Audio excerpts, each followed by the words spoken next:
양산에서 동물 학대 제보가 들어왔습니다. 동물단체는 해당 남성의 학대 정황이 더 있을 것으로 보고 경찰에 고발할 예정입니다. 경남 지역의 무료 급식소 현황을 살펴봤더니 이용자는 많지만 지원되는 예산은 턱없이 적었습니다.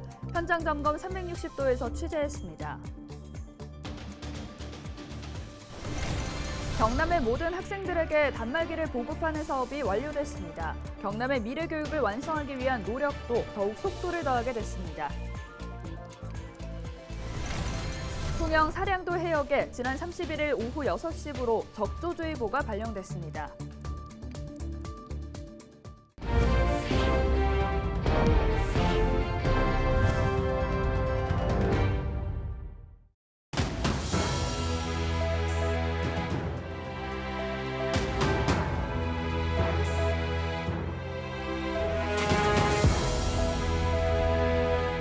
여러분 안녕하십니까? 헬로TV 경남뉴스입니다. 동물 학대가 끊이질 않고 있습니다. 양산에서 태어난 지 70여일 된 강아지가 돌멩이 던지듯이 던져지고 이곳에서 키우던 다른 강아지들도 학대당했다는 증언이 이어졌습니다. 김영민 기자가 보도합니다. 한 남성이 강아지를 들고 어디론가 향합니다. 강아지가 울어대지만 그대로 풀숲으로 던져버립니다. 까만 강아지를 돌멩이 던지시대요. 던진 거라요. 그래서 왜 던지냐고, 강아지들 왜 불쌍하지도 않냐고 막 싸웠거든요. 남성이 던진 건 자신이 기르던 70여일 된 강아지였는데 가꾸던 텃밭을 어질러 놨다는 게 이유였습니다. 열고 나가고 집어 던졌지. 다른 놈은 내가 뭐 죽으라고 던지나. 풀숲이던데 그대로 던졌지. 남성이 키우던 개는 모두 4마리. 인근 주민들은 남성이 지속해서 학대를 해왔다고 말했습니다. 새끼뿐만 아니라 어미개도 때리거나 던지는 것을 봤다고 했습니다. 전기선, 전기줄 두꺼운 거 그런 거 갖고 때리고 이래 하는 거 봤어요. 아저씨가 이만한 몽둥이를 갖고 내려가요. 배당에서. 저거 왜 갖고 내려가지? 분명히 새끼 때리려는 같다라고 봤더니만 새끼를 뜯어로 패는 거라요. 양산시는 이 남성과 개 4마리를 즉각 분리 조치했습니다. 구조된 개들은 3일 동안 보호시설로 보내지게 되는데 하지만 현행법상 가해자가 자신의 동물에 대한 소유권을 주장하면 지자체는 다시 돌려줄 수밖에 없는 상황입니다. 동물단체는 해당 남성의 학대 정황이 더 있을 것으로 보고 경찰에 형사고발할 예정입니다. 헬로TV 뉴스 김영민입니다.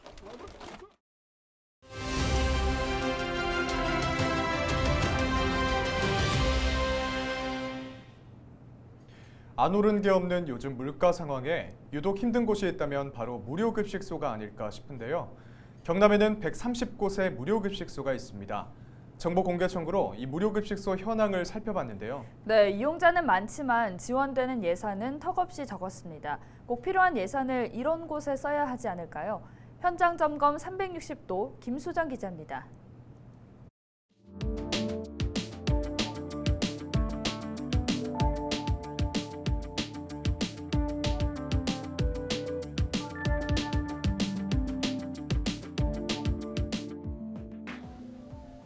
점심 준비로 분주한 김해의 한 무료급식소. 입구는 일찍부터 어르신들로 꽉 찼습니다. 하루 이용자만 140명. 몸이 불편한 분들을 위한 도시락 배달까지 합하면 160명이 넘게 이 급식소 덕에 한 끼를 해결합니다. 옛날부터 이어서 먹다. 옛날부터 내가 어느 됐어요 문제. 고맙습니다. 하지만 최근 무료급식소의 시름이 깊습니다. 코로나의 정기적인 후원자들의 발길이 뚝 끊긴 데다 치솟는 물가는 감당하기 벅찹니다.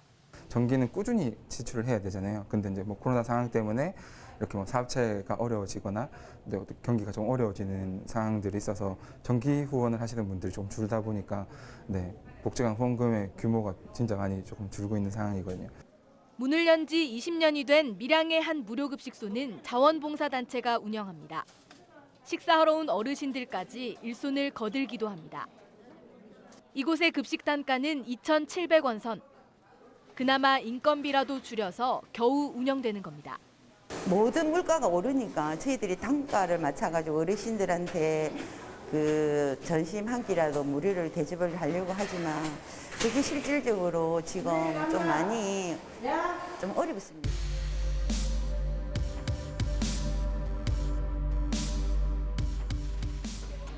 무료급식소는 대부분 후원이나 자부담, 정부 예산으로 운영됩니다. 예산은 경상남도와 시군이 각각 4대 6으로 부담하는데 올해 경상남도가 지자체에 나눠주는 돈은 6억 8천만 원입니다. 각 시군에서 요청하면 경상남도가 편성합니다. 하지만 실제 이용자 수에 비해 도에서 지원하는 돈은 터무니없이 적습니다. 김해에서는 하루에만 1,600명이 넘는 어르신들이 무료 급식소를 이용하지만 도비는 185명 기준입니다. 한정적인 예산 탓입니다. 전체적인 예산 사정을 고려해서 예산에 반영을 합니다. 저희들이 올린다 해가지고 그대로 예산에 반영되는 게 아니라 전체적인 도의 재정 상황을 판단해서 예산에 반영되는 거죠. 고물가에다 코로나로 후원까지 줄어드는 상황에 기댈 곳은 자치단체 예산뿐인 무료급식소. 경상남도는 내년부터 3,300원으로 급식 단가를 올려 도비를 더 지원할 계획이라고 밝혔지만 기약은 없습니다.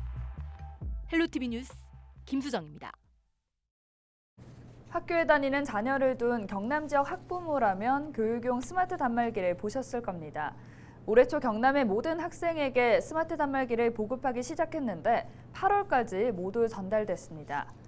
이제 경남 미래교육 실현도 속도를 내게 되는데요. 앞으로는 원활한 사용을 위한 서비스와 안정적인 접속 환경도 조성돼 경남 미래교육의 기초를 다지게 됩니다.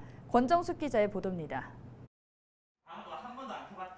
개학 첫날 수업이 한창인 진해의 한 초등학교입니다. 방학 중 일상이 담긴 그림을 아이톡톡에 올리는 학생들. 학습방이 공유되자 선생님과 친구들의 댓글이 속속 이어집니다. 유튜브도 보고 그림도 그리고 뭐 활동도 많이 하고 했어요. 기분이 좋고 그리고 이걸 활용해서 공부도 할 수 있고 딴 것도 많이 할 수 있어서 그게 좋은 것 같아요.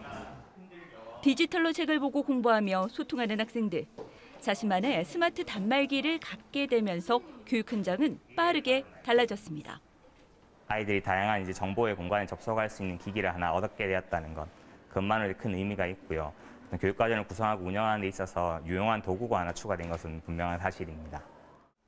경남의 모든 학생에게 29만 대의 스마트 단말기 보급이 완료됐습니다. 올 2월부터 전달을 시작한 지 7개월여 만입니다. 이러한 안착에는 경남의 교육 플랫폼 아이톡톡과 교육 현장, 유지 보수의 3박자가 어우러졌기 때문입니다. 일부 단계별 공급에도 서비스 문제로 어려움을 겪는 다른 시도와는 차별화된 결과입니다. 미래교육의 기반이 닦인 만큼 원활한 사용을 위한 준비도 시작됐습니다. 경남도 교육청과 LG 컨소시엄은 원스톱 지원 서비스를 통해 앞으로 5년간 학생들의 불편 제로화에 나섰습니다. 여기에 기기 사용 교육과 다양한 콘텐츠, 안정적인 무선 접속 환경을 위한 학교 와이파이 용량 확보도 준비되면서 기대감도 커지고 있습니다.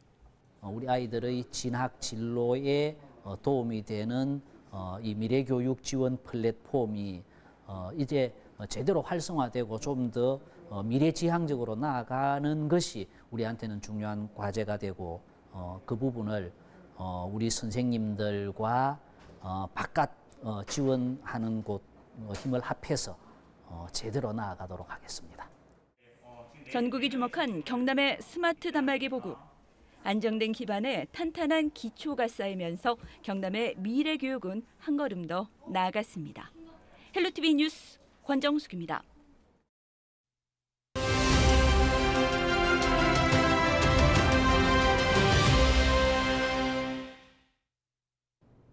반갑지 않은 손님 가을 태풍이 추석을 앞두고 우리나라에 영향을 줄 가능성이 커지고 있습니다. 제11호 태풍의 이름은 바로 흰남노인데요. 이를 현재 일본 오키나와 남쪽 해상을 지나는 이 흰남노는 위력이 태풍 강도 중 가장 높은 등급인 초강력으로 분류됩니다. 1일 오전 3시 기준 최대 풍속은 초속 55m, 시속 198km가 넘는 강력한 태풍인데요. 강풍의 반경도 280km에 달하는데 이 태풍 흰남노는 현재 매시간 13km의 속도로 이동하고 있습니다. 이렇게 태풍의 세력이 커진 이유 바로 북서태평양의 높은 수온 때문입니다. 태풍이 바다에서 열과 수증기를 흡수하며 그 위력을 키우고 있는 건데요. 이대로 태풍이 위력을 유지하고 북상에 우리나라에 영향을 준다면 역대 가장 강한 태풍이 될 가능성도 있겠습니다. 2003년 한반도를 휩쓸고 간 태풍 매미와 맞먹는 강도일 수 있다는 얘긴데요. 우리나라 기상청과 미국 합동태풍경보센터, 일본의 기상청 모두 이 흰남노가 오키나와 남쪽 해상에서 방향을 돌려 북상할 것이라고 예보했습니다. 아직까지 태풍 흰남노의 예상 진로는 유동적입니다. 중국 동해안부터 한반도, 일본까지 그 범위가 넓은데요. 다만 기상청 예보 등을 종합하면 오는 5일과 6일 사이 이 제주도 동쪽 해상을 거쳐 대한해협 부근을 지나는 경로가 가장 유력합니다. 문제는 지난달 폭우로 인한 피해 복구 현장에 다시 큰 피해가 발생할 우려가 큰다는 겁니다. 피해 지역의 철저한 대비와 함께 수확물 관리, 배수구 상태도 미리 점검하는 것이 좋겠습니다. 이와 함께 현재 태풍 위치는 매우 유동적이기 때문에 이후에 발표되는 기상 정보에 더욱 귀를 기울일 필요가 있겠습니다. 지금까지 데일리 브리핑이었습니다.